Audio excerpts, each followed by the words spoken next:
Have you ever felt like you were in prison? I believe right now a lot of people feel like they're in prison.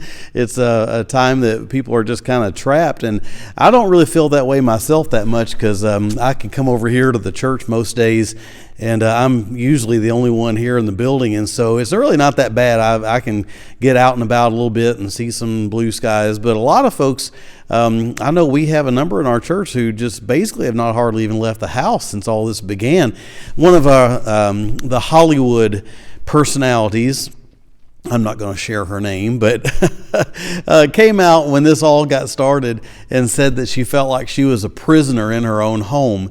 And then people started sharing pictures of her home, and it was on the side of a mountain, had this amazing view, this beautiful enormous pool in the backyard, and perfectly landscaped, and on and on and on. And everybody said that if that's prison, then lock me up. So, I'm not so sure that we really get the whole idea of prison just because we've been trapped in our homes.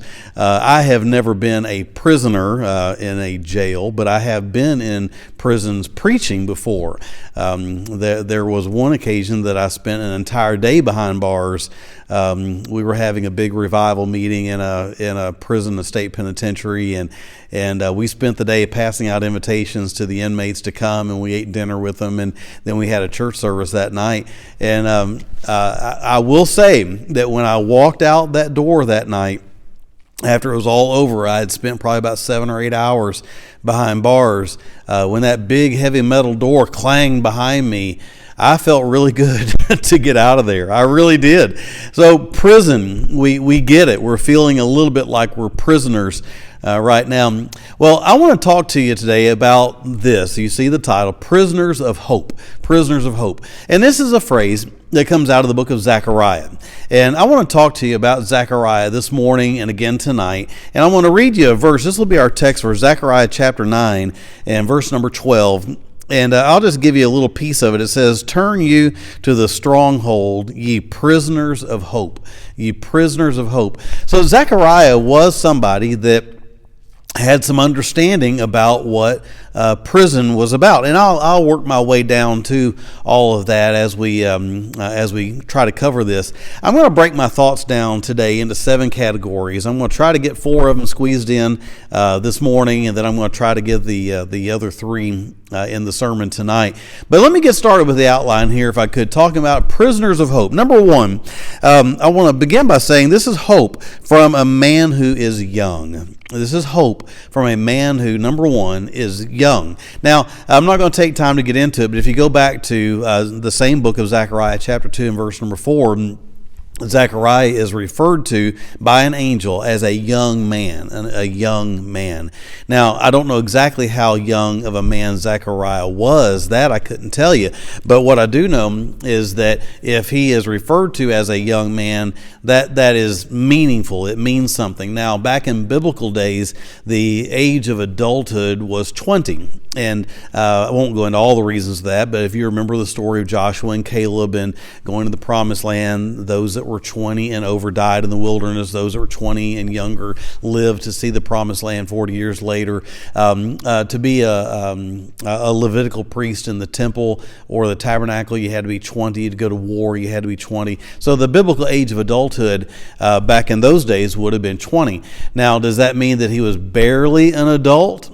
Or does that mean he was not yet an adult? That I couldn't tell you, but he was referred to as a young man, which tells me he was either late teens or early 20s. So would we not estimate he was between 15 and 25 at this time? Now, that's pretty impressive for a man who is that young, apparently, to be a prophet and to have one of the minor prophets recorded in the Bible, and here us all these centuries later are still reading out of his book. So point I'm trying to make is this, that he was a young man, a young man. Now, let me make an application for you today, and that is this.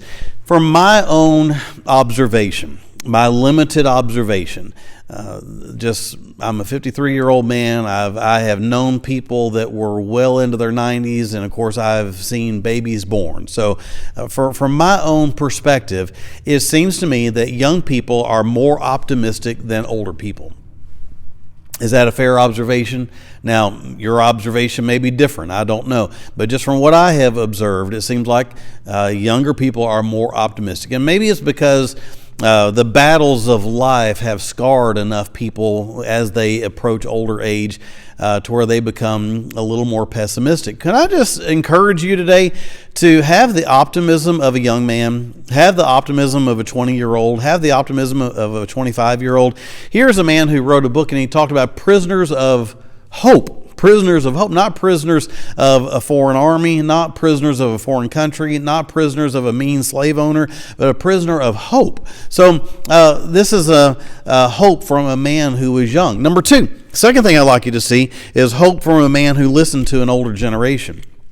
Hope from a man who listened to an older generation. Now, I would love to have time to develop this, but trying to keep these to 10 or so minutes is hard to do.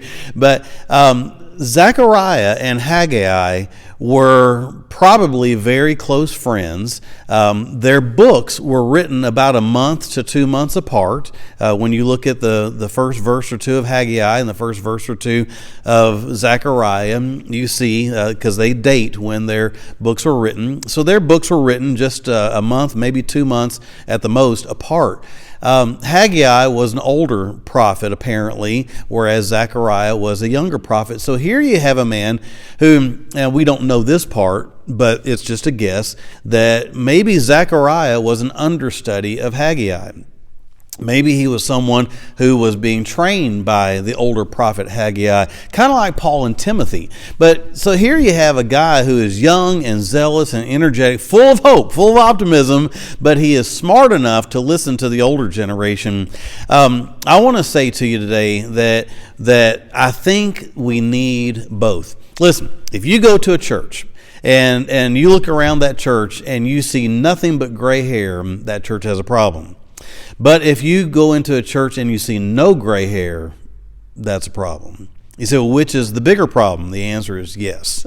They are both the bigger problem. A church, to be a balanced church, you need some kids, you need some young children, you need some elderly folks, and you need a good smattering of everything in between. So when we're talking about prisoners of hope, I think you have to start by the youthful optimism of a Zechariah, but you have to have the wisdom of a Haggai. Number three, third thing I'd like you to see is not only is this hope from a young man, not only number two is it hope from a man who listened to the older generation, but number three, it is hope from a man who understood prison. It is hope from a man who understood prison. In Zechariah chapter 9, we read verse 12 a minute ago, but verse number 11, the verse right before it, it said, as for thee also, by the blood of thy covenant, I have sent forth thy prisoners out of the pit wherein is no water. Now, let me just explain quickly what that means. Zechariah was the generation, Zechariah and Haggai, that left the Persian Empire to go home. Okay, now understand that they were not necessarily prisoners in the Persian Empire, but their parents and grandparents were. Do you remember Daniel, Shadrach, Meshach, and Abednego, how they were kidnapped out of Israel? They were brought to Babylon, and they were brought there to be basically slaves. There were 3 deportations. They got the really super smart kids in the first round. That was Daniel, Shadrach, Meshach, and Abednego. They got the maybe not quite as smart, but pretty gifted kids in the next one. The third deportation, they were just looking for anybody with a strong back. Okay, anybody that could come and do work, and they were brought to Babylon to be slaves. Well, while they were all there, the Babylonian Empire collapsed, and the Persian Empire took over, and they were under that Persian Empire. They were set free. The point I'm trying to make is this: that Zechariah may not have ever been in jail in the Babylonian/Persian Empire, but his parents or grandparents were, no question about it. So I'm talking about a man who knew what prison was. He had experience. He had parents or grandparents who would cry as they would talk about how difficult their workload was. He got it. He got it. Doesn't it help you sometimes to talk to somebody who gets it? You know, somebody who just understands what you're going through. Well, I don't necessarily understand everything that you may be going through, But I can promise you there are some people who have found victory in Jesus who do understand what you're going through. So here's a man who got it. And then finally for today, and I'll give you the remaining points tonight, is number 4. This is hope from a man who understood Jesus. Hope from a man who understood Jesus. And you say, well, wait a minute, Zechariah was before Christ.